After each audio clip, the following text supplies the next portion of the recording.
Hello नमस्कार दोस्त। देखिए बहुत सारे व्यूवर का कहना है कि आप एक कैटेगरी में वीडियो बनाइए। हम सोच रहे नहीं, सभी इंसान के जीवन में हर एक चीज़ों का जानकारी होना ज़रूरी है। देखिए आप में कोई अगर एक भी बीमारी हो रहा है, जैसे मान लीजिए कि डेंगू बुखार आपको हुआ है, उसमें प्लेटलेट्स नहीं गिरता है, साथ साथ और भी जिसमें ब्लड में बहुत सारा चेंजेस आ जाता है।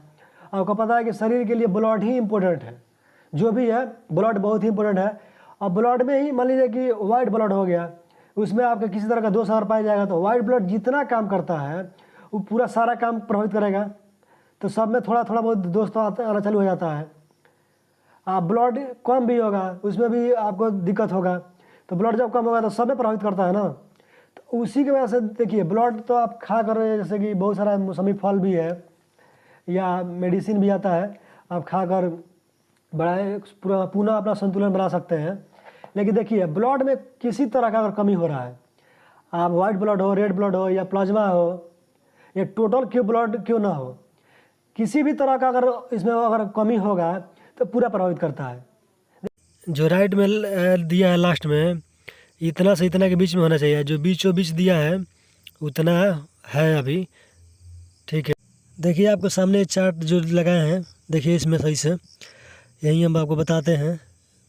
देखिए ऊपर सब फर्स्ट में हीमोग्लोबिन नॉर्मल होना चाहिए 11.5 से 16.5 के बीच में, लेकिन है इसमें कितना तो 9.6 है, यानी कि कमी है, टोटल ब्लड में कम है। देखिए ये ब्लड जब टोटल कमी होगा तो पूरा कहीं ना कहीं ज़रूर हर जगह बदलाव इसमें मिलेगा। देखिए एक और है आगे, टोटल ल्यूकोसाइट काउंट, इसका शॉर्ट फॉर्म है TLC। देखिए 6000 से 13500 के बीच में होना चाहिए, लेकिन है कितना 9800, यानी ठीक है, बीच बीच है, सही है। देखिए अगला आपको दिखाते हैं डिफरेंट ल्यूकोसाइट काउंट। इसमें जो नीचे दिया हुआ है जितना नाम, 2-4 नाम है जो वाइट ब्लड के अंतर्गत आता है, आपको बताए थे पहले भी कि श्वेत रक्तकण होता है, उसी में का है न्यूट्रोफिल है जो 40 से 75 के बीच में होना चाहिए, लेकिन 50 है, ठीक है ये भी। अगला देखिए लिम्फोसाइट है जो 20 से 45 के बीच में होना चाहिए, लेकिन इसमें 39 है, ये भी ठीक है। अगला देखिए इसिनोफिल है, इसमें 1 से 6 के बीच में होना चाहिए, कहीं कहीं आप देखेंगे दूसरा अगर रिपोर्ट देखिए तो उसमें 1-7 भी रहता है, लेकिन इसमें 1-6 है। तो देखिए इसमें नॉर्मल 7 है, यानी कि ये भी सही नहीं है, ये बढ़ा हुआ है।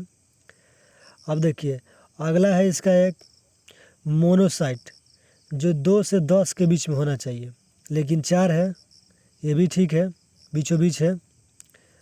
इसके बाद 2 है, वो कोई खास उतना ही नहीं है, वाइट ब्लड के अंतर्गत आता है, बेसोफिल है, ESR है। तो ESR तो दिया है 0 से 20 के बीच में होना चाहिए, लेकिन ये 54 है, तो ये भी बढ़ा हुआ है। अगला आपको दिखाते हैं RBC काउंट है जो रेड ब्लड के अंतर्गत आता है, आपको बताया था कि लाल रक्त कण। ये देखिए 4 से 5.2 के बीच में होना चाहिए, लेकिन 5 है, ये भी ठीक है। अगला देखिए PCV है, हेमेटोरिट है। देखिए ये होना चाहिए 35 से 45 के बीच में, लेकिन है कितना तो 35.1 है, ये भी सही है। इसी तरह का देखिए आप शॉर्ट फॉर्म में है नाम लिखा हुआ, जैसे MCV है, ऑटोमेटेड हेमेटोलॉजी एनालाइजर है, ठीक है, एनालाइजर है। तो ये होना चाहिए 80 से 100 के बीच में, लेकिन है 69.9, यानी कि ये कम है। अगला आपको जो ये दिखा रहे हैं ये रेड ब्लड के अंतर्गत आता है। अगला देखिए MCH है, MCH देखिए ये होना चाहिए 27 से 31 के बीच में, लेकिन है ये 18.7 है, यानी कि ये भी कम है, तो ये भी सही नहीं है। इसके बाद अगला देखिए MCHC है जो 33 से 37 के बीच में होना चाहिए, 26.8 है, ये भी कम है।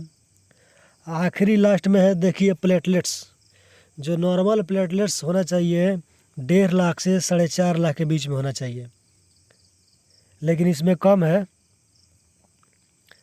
जो कटा हुआ है सीन थोड़ा सा इसमें है, ये 1 लाख के समथिंग है, 1 लाख के आसपास है, जो कम है, ऐसा नहीं होना चाहिए।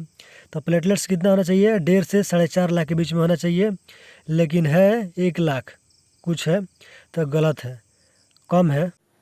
अब देखिए हम बात करते हैं बीपी पे।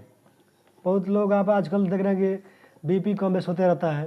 देखिए नॉर्मल बीपी 80 होता है और हाईएस्ट 120 होता है, लेकिन इसके बारे में हम ये भी आपको बता दें कि देखिए मेडिकली टर्म में कहा जाए तो डायलिसिस होता है 80 और सिस्टोलिक होता है 120। देखिए अगर 120 से अगर आपका 120 है रियल होना चाहिए, अगर 30 40 150 भी होता है तो है, दोस्त है ये है, लेकिन कोई खास फर्क पड़ने वाला नहीं है 120 30 जो होता है तो। लेकिन वहीं 80 से अगर डाउन होगा तो थोड़ा सा खतरा बढ़ जाता है। जैसे आप देखे होंगे कि कम होता है तो इसमें फालिस का भी शिकार हो जाएगा, या और बहुत सारा बीमारी हो सकता है, आपका बढ़ जाएगा घट जाएगा। लेकिन नॉर्मल यही होता है 80 120, इसके अंडर ही होना चाहिए। हाँ अब देखिए इंसान का सबसे बड़ा जो हड्डी होता है फीमर जांग का हड्डी होता है, जिसका नाम है फीमर, ठीक है। अब देखिए सबसे छोटा कान का हड्डी होता है स्टेपिस जिसको बोलते हैं हम। सबसे मजबूत हड्डी होता है जबड़े